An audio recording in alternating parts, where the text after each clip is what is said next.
ಈ CJP ಪಾರ್ಟಿಯವರು ದೆಹಲಿಯಲ್ಲಿ ಇಷ್ಟು ವರ್ಸ್ಟ್ ಆಗಿ ಪ್ರೊಟೆಸ್ಟ್ ಮಾಡಿದ್ದು ಯಾಕೆ ಅಂತ ನಿಮ್ಗೆ ಗೊತ್ತಾ? ಫಸ್ಟ್ ಆಫ್ ಆಲ್ ಇವರು ನೀಟ್ ಪೇಪರ್ ಲೀಕ್ ಆಗಿರೋದಕ್ಕೋಸ್ಕರ ಮಾತ್ರ ಈ ಪ್ರೊಟೆಸ್ಟ್ ಮಾಡ್ತಾ ಇಲ್ವಂತೆ. ಇದರ ಹಿಂದೆ ಒಂದು ದೊಡ್ಡ ಕುತಂತ್ರನೇ ಇದೆ ಅಂತೆ. ಈ ವ್ಯಕ್ತಿ ಮುಂಬೈ ಟೆರರ್ ಅಟ್ಯಾಕ್ ಮಾಡಿಸಿದ್ದು ಈ ಕಾಂಗ್ರೆಸ್ ಪಕ್ಷದವರೇ ಅಂತ ಹೇಳ್ತಾ ಇದ್ದಾನೆ.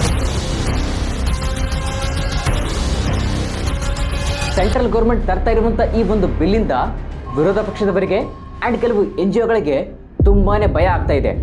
ಅಷ್ಟಕ್ಕೂ ಆ ಬಿಲ್ ಯಾವುದು ಅಂತ ನಿಮ್ಗೆ ಗೊತ್ತಾ?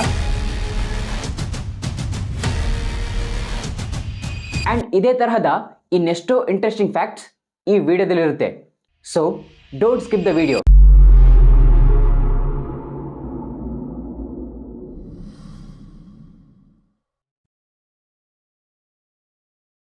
ರೀಸೆಂಟಾಗಿ ಈ ವ್ಯಕ್ತಿ ಕೊಟ್ಟಿರುವಂಥ ಒಂದು ಸ್ಟೇಟ್ಮೆಂಟ್ನ ಕೇಳಿ ಈ ಒಂದು ಪರ್ಟಿಕ್ಯುಲರ್ ಪಾರ್ಟಿಯವರಿಗೆ ಆ್ಯಂಡ್ ಈ ಲೆಫ್ಟಿಸ್ಟ್ಗಳಿಗೆ ಎಲ್ಲೋ ಒಂದು ಕಡೆ ಬರ್ನ್ ಆಗ್ತಾ ಇದೆ. ಅಷ್ಟಕ್ಕೂ ಆ ಸ್ಟೇಟ್ಮೆಂಟ್ ಏನು ಅಂದರೆ, ಆಲ್ರೆಡಿ ನಿಮಗೆಲ್ಲ ಮುಂಬೈ ಟೆರರ್ ಅಟ್ಯಾಕ್ ಬಗ್ಗೆ ಗೊತ್ತೇ ಇರುತ್ತೆ.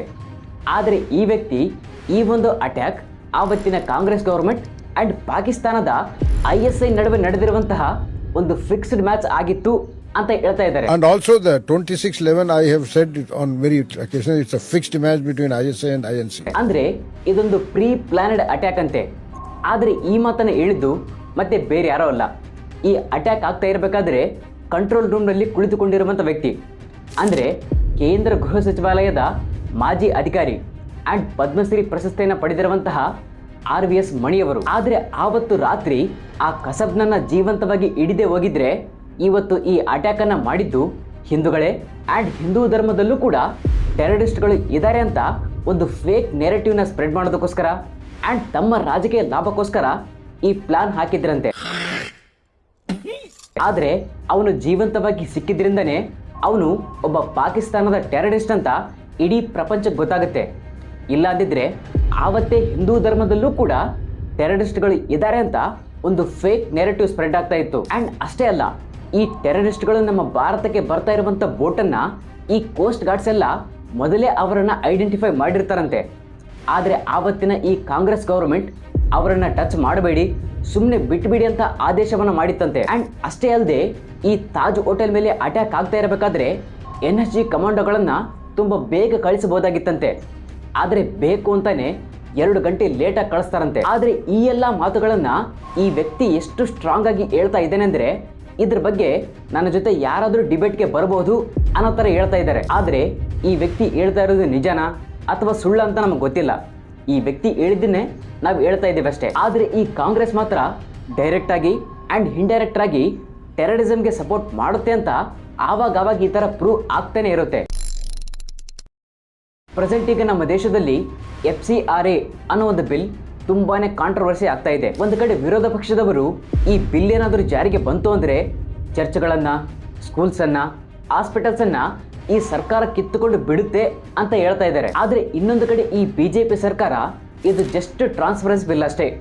ಈ ವಿರೋಧ ಪಕ್ಷದವರು ಸುಮ್ಮನೆ ಜನರನ್ನ ಮಿಸ್ಲೀಡಿಂಗ್ ಮಾಡಿ ಅವರನ್ನು ಪ್ಯಾನಿಕ್ ಮಾಡ್ತಾ ಇದ್ದಾರೆ ಅಂತ ಹೇಳುತ್ತೆ. ಫಸ್ಟ್ ಆಫ್ ಆಲ್ ಇಲ್ಲಿ FCRA ಅಂದರೆ ಫಾರಿನ್ ಕಾಂಟ್ರಿಬ್ಯೂಷನ್ ರೆಗ್ಯುಲೇಷನ್ ಆ್ಯಕ್ಟ್ ಅಂತ. ಅಂದರೆ ನಮ್ಮ ದೇಶದಲ್ಲಿರುವಂತಹ ಫಾರಿನ್ ದೇಶಗಳ NGOಗಳಿಗೆ ಅಂದರೆ ಚರ್ಚ್ಗಳಿಗೆ, ಸ್ಕೂಲ್ಸ್ಗಳಿಗೆ, ಹಾಸ್ಪಿಟಲ್ಸ್ಗೆ ಬರುವಂಥ ಫಂಡನ್ನು ಹೇಗೆ ಕಂಟ್ರೋಲ್ ಮಾಡಬೇಕು ಅನ್ನೋದ್ರ ಬಗ್ಗೆನೇ ಈ ಒಂದು ಆ್ಯಕ್ಟ್ ಇರೋದು. ಆದರೆ ಈ ಒಂದು ಆ್ಯಕ್ಟ್ ಇವತ್ತಿಂದಲ್ಲ, ಇದು ಫಸ್ಟ್ ಟೈಮ್ ಜಾರಿಗೆ ಬಂದಿದ್ದು 1976. ನಂತರ 2010ರಲ್ಲಿ ಇದಕ್ಕೆ ಕೆಲವು ರೂಲ್ಸನ್ನು ಆ್ಯಡ್ ಮಾಡ್ತಾರೆ. ಆದರೆ ಅದು ಏನು ಯೂಸೇ ಆಗಲ್ಲ. ಆದರೆ ಪ್ರೆಸೆಂಟ್ ಈಗ ಈ ಒಂದು ಬಿಲ್ಗೆ ತುಂಬ ಸ್ಟ್ರಿಕ್ಟ್ ರೂಲ್ಸನ್ನು ತರಬೇಕು ಅಂತ ಸೆಂಟ್ರಲ್ ಗೌರ್ಮೆಂಟ್ ಆಲೋಚನೆ ಮಾಡ್ತಾ ಇದೆ. ಆದರೆ ಈ ಒಂದು ಬಿಲ್ ತುಂಬಾ ಇಂಪಾರ್ಟೆಂಟ್. ಯಾಕಂದರೆ ಫಾರಿನ್ ದೇಶಗಳು ನಮ್ಮ ದೇಶದಲ್ಲಿರುವಂಥ NGOಗಳಿಗೆ ದುಡ್ಡನ್ನು ಕಳಿಸ್ತಾರೆ. ಆದರೆ ಕೆಲವು NGOಗಳು ಈ ದುಡ್ಡನ್ನು ಸರಿಯಾಗಿ ಬಳಕೆ ಮಾಡದೆ ಚಾರಿಟಿ ಹೆಸರಲ್ಲಿ ನಮ್ಮ ದೇಶದಲ್ಲಿ ಜನರನ್ನು ಮತಾಂತರ ಮಾಡೋದಕ್ಕೋಸ್ಕರ, ಪ್ರೊಟೆಸ್ಟ್ಗಳನ್ನು ಮಾಡಿಸೋದಕ್ಕೋಸ್ಕರ, ಅಟ್ಯಾಕ್ಸನ್ನು ಮಾಡಿಸೋದಕ್ಕೋಸ್ಕರ ಆ್ಯಂಡ್ ಅಷ್ಟೇ ಅಲ್ಲದೆ ಮಾವೋದಿಗಳಿಗೆ ಆ್ಯಂಡ್ ನಕ್ಸಲಿಸ್ಟ್ಗಳಿಗೆ ಫಂಡಿಂಗನ್ನು ಮಾಡೋದಕ್ಕೋಸ್ಕರ ಆ ದುಡ್ಡನ್ನು ಬಳಕೆ ಮಾಡ್ತಾ ಇದ್ರು. ಆ್ಯಂಡ್ ರೀಸೆಂಟಾಗಿ ಅಮೆರಿಕಾ ಆ್ಯಂಡ್ ಯುರೋಪ್ ಮೂಲದ ಟಿಮೋತಿ ಇನಿಷಿಯೇಟಿವ್ ಅನ್ನೋ ಒಂದು ಕ್ರಿಶ್ಚಿಯನ್ ಆರ್ಗನೈಸೇಷನ್ ಈ FCRA ಆ್ಯಕ್ಟ್ ರೂಲ್ಸನ್ನು ಬ್ರೇಕ್ ಮಾಡಿ ಬೇರೆ ಬೇರೆ ಡೆಬಿಟ್ ಕಾರ್ಡ್ಸಿಂದ ಆ್ಯಂಡ್ ATMಸಿಂದ ಬರೋಬ್ಬರಿ 95 ಕೋಟಿ ರೂಪಾಯಿ ದುಡ್ಡನ್ನು ಇಲ್ಲಿಗಲ್ ಆಗಿ ನಮ್ಮ ದೇಶದ ಒಳಗಡೆ ತಂದಿದ್ರು. ಆದ್ರೆ ಈ ದುಡ್ಡನ್ನ ನಕ್ಸಲಿಸ್ಟ್ ಪೀಡಿತ ಪ್ರದೇಶಗಳಲ್ಲಿ ಚರ್ಚ್ಗಳನ್ನ ನಿರ್ಮಾಣ ಮಾಡೋದಕ್ಕೆ ಅಂಡ್ ಸಪರೇಟಿಸ್ಟ್ ಗ್ರೂಪ್ಗಳಿಗೆ ಫಂಡಿಂಗ್ ಅನ್ನ ಮಾಡೋದಕ್ಕೋಸ್ಕರ ಈ ದುಡ್ಡನ್ನ ಬಳಕೆ ಮಾಡಿದ್ರು. ಅಂಡ್ ಅಷ್ಟೇ ಅಲ್ಲದೆ ಬಡವರನ್ನ, ಆದಿವಾಸಿಗಳನ್ನ ಅಂಡ್ ದಲಿತರನ್ನ ಟಾರ್ಗೆಟ್ ಮಾಡಿ ಅವರನ್ನ ಮತಾಂತರ ಮಾಡೋದಕ್ಕೋಸ್ಕರ ಈ ದುಡ್ಡನ್ನ ಬಳಕೆ ಮಾಡಿದ್ರಂತೆ. ಅಂಡ್ ಇದನ್ನೆಲ್ಲ ಇಡಿಯವರು ಎಕ್ಸ್ಪೋಸ್ ಕೂಡ ಮಾಡಿದ್ದಾರೆ. ಆದ್ರಿಂದನೇ 2014 ನಂತರ ಅಂದ್ರೆ ಈ ಮೋದಿ ಸರ್ಕಾರ ಬಂದ ಮೇಲೆ 20,000 NGOಗಳ ಈ FCRA ಲೈಸೆನ್ಸ್ ಅನ್ನ ಕ್ಯಾನ್ಸಲ್ ಮಾಡಿದ್ರು.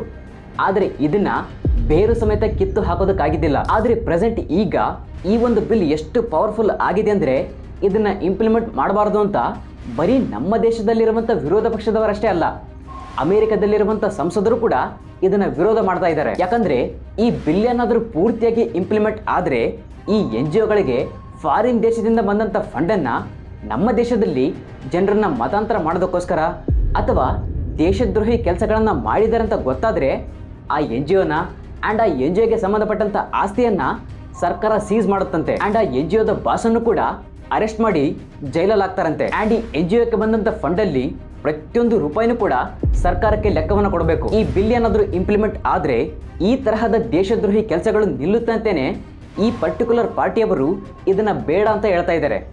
ಇಂಥವ್ರ ಬಗ್ಗೆ ನಿಮ್ಮ ಒಪಿನಿಯನ್ ಏನು ಅಂತ ಕೆಳಗಡೆ ಕಮೆಂಟ್ ಬಾಕ್ಸಲ್ಲಿ ಕಮೆಂಟ್ ಮಾಡಿ. ರೀಸೆಂಟಾಗಿ ಈ CJP ಪಾರ್ಟಿಯವರು ಇಷ್ಟು ವರ್ಸ್ಟಾಗಿ ಪ್ರೊಟೆಸ್ಟ್ ಮಾಡಿದ್ದು ಯಾಕೆ ಅಂತ ನಿಮ್ಗೆ ಗೊತ್ತಾ? ಫಸ್ಟ್ ಆಫ್ ಆಲ್ ಇದು ನೀಟ್ ಪೇಪರ್ ಲೀಕ್ ಆಗಿರೋದಕ್ಕೋಸ್ಕರ ಮಾಡ್ತಾ ಇರುವಂಥ ಪ್ರೊಟೆಸ್ಟ್ ಅಲ್ವೇ ಅಲ್ಲ. ಯಾಕಂದರೆ ಇಲ್ಲಿ ಈ ಕಾಶ್ಮೀರ ಭಾರತಕ್ಕೆ ಸೇರಿದ್ದಲ್ಲ ಅಂತ ಹೇಳಿದವರು ಈ CJPಗೆ ಬಂದು ಜಾಯ್ನ್ ಆಗ್ತಾ ಇದ್ದಾರೆ. ಆ್ಯಂಡ್ ಇನ್ನೊಬ್ಬ ಆರ್ಟಿಕಲ್ 370 ಮತ್ತೆ ಕಾಶ್ಮೀರದಲ್ಲಿ ತರಬೇಕು ಅಂತ ಹೇಳ್ತಾ ಇದ್ದಾನೆ. ಆ್ಯಂಡ್ ಈ CJP ಪಾರ್ಟಿ ಯಾವುದೇ ಒಂದು ಧರ್ಮಕ್ಕೆ ಸಂಬಂಧಪಟ್ಟಿಲ್ಲ ಅಂತ ಹೇಳ್ತಾರೆ. ಆದರೆ ಇಲ್ಲಿ ಅಲ್ಲಾನ ಜಪವನ್ನು ಮಾಡ್ತಾರೆ. ಆದರೆ ಹಿಂದೂ ಧರ್ಮದ ರಾಮ ಮತ್ತು ಸೀತೆಯ ಬಗ್ಗೆ ತುಂಬ ಕೆಟ್ಟದಾಗಿ ಮಾತಾಡ್ತಾರೆ. ಆ್ಯಂಡ್ ಈ CJP ಯಾವುದೇ ರಾಜಕೀಯ ಪಕ್ಷಕ್ಕೆ ಸಂಬಂಧಪಟ್ಟಿಲ್ವಂತೆ. ಆದರೆ ಇಲ್ಲಿಗೆ ಕೆಲವು ರಾಜಕೀಯ ಪಕ್ಷಗಳು ಬಂದು ಹೋಗ್ತಾ ಇದ್ದಾವೆ. ಒಂದೇ ಮಾತಲ್ಲಿ ಹೇಳ, ರಾಷ್ಟ್ರೀಯ ಭದ್ರತೆಗೆ ಧಕ್ಕೆ ತರುವಂತ ಪ್ರತಿಯೊಬ್ಬರು ಕೂಡ ಈ CJPಗೆ ಬಂದು ಜಾಯ್ನ್ ಆಗ್ತಾ ಇದ್ದಾರೆ. ಆದರೆ ಇವರೆಲ್ಲ ಈ CJPಗೆ ಯಾಕೆ ಬಂದು ಜಾಯ್ನ್ ಆಗ್ತಾ ಇದ್ದಾರೆ ಅಂತ ನಿಮ್ಗೆ ಗೊತ್ತಾ? ಅದರಲ್ಲೂ ಈ ಸೋನಮ್ ವಾಂಗ್ಚುಕ್ ಬಂದು ಇಲ್ಲಿ ಉಪವಾಸ ಕುಳಿತುಕೊಂಡಿದ್ದು ಯಾಕೆ ಅಂತ ನಿಮ್ಗೆ ಗೊತ್ತಾ? ಇವನಿಗೆ ಹಿಂದೆ 2 NGOಗಳಿದ್ವು. ಈ 2 NGOಗಳಿಗೆ ಫಾರಿನ್ನಿಂದ ಫಂಡ್ ಬರ್ತಾ ಇತ್ತು. ಈ ಫಂಡನ್ನು ಯೂಸ್ ಮಾಡಿಕೊಂಡು ರಾಷ್ಟ್ರೀಯ ಭದ್ರತೆಗೆ ವಿಷಯಗಳ ಮೇಲೆ ರಿಸರ್ಚನ್ನು ಮಾಡ್ತಾ ಇದ್ದ. ಆದರೆ ಇದು ಸೆಂಟ್ರಲ್ ಗೌರ್ಮೆಂಟ್ಗೆ ಗೊತ್ತಾಗಿ ಇವನ NGOಗಳ FCRA ಲೈಸೆನ್ಸನ್ನು ಕ್ಯಾನ್ಸಲ್ ಮಾಡಿತ್ತು. ಆ್ಯಂಡ್ ಈ ಸೆಂಟ್ರಲ್ ಗೌರ್ಮೆಂಟ್ ಜುಲೈ 20ರಿಂದ ಆಗಸ್ಟ್ 13 ತನಕ 5 ಬಿಲ್ಗಳ ಬಗ್ಗೆ ಈ ಪಾರ್ಲಿಮೆಂಟಲ್ಲಿ ಸೆಷನ್ ನಡೆಸಬೇಕು ಅಂತ ಪ್ಲಾನ್ ಹಾಕಿತ್ತು. ಈ 5 ಬಿಲ್ಗಳಲ್ಲಿ FCRA ಬಿಲ್ ಕೂಡ ಬಂತು. ಆದರೆ ಈ FCRA ಬಿಲ್ ಇಂಪ್ಲಿಮೆಂಟ್ ಆಗಬಾರ್ದು ಅಂತ ಈ CJP ಪಾರ್ಟಿಯವರು ಪಾರ್ಲಿಮೆಂಟ್ ಮೇಲೆ ಅಟ್ಯಾಕ್ ಮಾಡೋದಕ್ಕೆ ಟ್ರೈ ಮಾಡ್ತಾರೆ. ಆ್ಯಂಡ್ ಇವರಿಗೆಲ್ಲ ಒಂದು ದೊಡ್ಡ ಭಯ ಏನು ಅಂದರೆ ಈ FCR ಬಿಲ್ ಏನಾದರೂ ಪೂರ್ತಿಯಾಗಿ ಇಂಪ್ಲಿಮೆಂಟ್ ಆದರೆ ಮತಾಂತರ ಮಾಡೋದು ನಿಂತು ಹೋಗುತ್ತೆ, ಲವ್ ಜಿಹಾದ್, ಆ್ಯಂಟಿ ಇಂಡಿಯನ್ ಪ್ರೊಟೆಸ್ಟ್ ನಿಂತು ಹೋಗುತ್ತೆ, ಆ್ಯಂಡ್ ಫಾರಿನ್ನಿಂದ ಬರುವಂಥ ಫಂಡ್ ಎಲ್ಲ ಕಂಪ್ಲೀಟಾಗಿ ನಿಂತು ಹೋಗುತ್ತೆ ಅಂತ ಇವರಿಗೆಲ್ಲ ಭಯ. ಆದ್ದರಿಂದನೇ ಇಂಡಿಯಾದ ಮೇಲೆ ದ್ವೇಷ ಇರುವಂಥವರು, ರಾಷ್ಟ್ರೀಯ ಭದ್ರತೆಗೆ ಧಕ್ಕೆ ತರುವಂಥವರೆಲ್ಲ ಈ CJPಗೆ ಬಂದು ಜಾಯ್ನ್ ಆಗ್ತಾ ಇದ್ದಾರೆ. ಇವರಿಗೆಲ್ಲ ಯಾವ ನೀಟ್ ಪೇಪರ್ ಲೀಕು ಬೇಕಾಗಿಲ್ಲ, ನನ್ನ ಲಡ್ಡು ಬೇಕಾಗಿಲ್ಲ. ಆ್ಯಂಡ್ ಈ CJP ಪಾರ್ಟಿಗೆ ಜಾಯ್ನ್ ಆಗ್ತಾ ಇರೋರೆಲ್ಲ ದೇಶದ್ರೋಹಿ ಕೆಲಸಗಳನ್ನು ಮಾಡುವಂಥವರೇ. ಇಂಥವರಿಗೆ ವಿದ್ಯಾರ್ಥಿಗಳ ನೋವು ಅದೇ ಗೊತ್ತಾಗುತ್ತೆ ಹೇಳಿ. ಆ್ಯಂಡ್ ಇವರೆಲ್ಲ ಈ ಮೋದಿ ಗೌರ್ಮೆಂಟನ್ನು ಕೊಲ್ಯಾಪ್ಸ್ ಮಾಡೋದಕ್ಕೋಸ್ಕರ ಕೆಲಸ ಮಾಡ್ತಾ ಇದ್ದಾರೆ. ಸೊ ಇಲ್ಲಿಗೆ ವಿದ್ಯಾರ್ಥಿಗಳು ಹೋಗಿ ಸೇರಿಕೊಳ್ಳೋದು, ಅವ್ರ ಕೈಯಲ್ಲಿ ಬಲಿಯಾಗೋದು ಅಷ್ಟು ಸೂಕ್ತ ಅಲ್ಲ ಅಂತ ನನ್ನ ಅನಿಸಿಕೆ. ಆದರೆ ಇಲ್ಲಿ ಅನ್ಯಾಯ ಆಗಿರುವಂಥ ಪ್ರತಿಯೊಬ್ಬ ವಿದ್ಯಾರ್ಥಿಗೂ ಕೂಡ ನ್ಯಾಯ ಸಿಗಲೇಬೇಕು, ಅದರಲ್ಲಿ ಇನ್ನೊಂದು ಮಾತೇ ಇಲ್ಲ. ಆದರೆ ನಿಮಗೆ ನ್ಯಾಯ ಸಿಗುವಂಥ ಪ್ಲಾಟ್ಫಾರ್ಮ್ ಮಾತ್ರ ಈ CJP ಅಲ್ಲ. ಅದಕ್ಕೆ ನೀವೆಲ್ಲ ಇಲ್ಲಿಗೆ ಹೋಗಿ ಸೇರಿಕೊಳ್ಳೋದಕ್ಕೆ ಹೋಗಬೇಡಿ ಅಷ್ಟೇ. ಆ್ಯಂಡ್ ಫೈನಲಿ ಈ ವಿಡಿಯೋ ಇಷ್ಟೇ. ಆ್ಯಂಡ್ ಇದೇ ತರಹದ ಇನ್ನೆಷ್ಟೋ ಇನ್ಫಾರ್ಮೇಟಿವ್ ವೀಡಿಯೋಸ್ನ ನಿಮ್ಮ ಮುಂದೆ ತರ್ತಾನೆ ಇರ್ತೀವಿ. ಅದಕ್ಕೋಸ್ಕರ ನಮ್ಮ ಚಾನಲ್ಗೆ ಸಬ್ಸ್ಕ್ರೈಬ್ ಆಗಿ, ಹಾಗೆ ಪಕ್ಕದಲ್ಲಿ ಕಾಣ್ತಾ ಇರುವಂಥ ಬೆಲ್ಲೈಕನ್ನು ಕೂಡ ಹಾಲಲ್ಲಿ ಇಟ್ಕೊಳ್ಳಿ. And thanks for watching.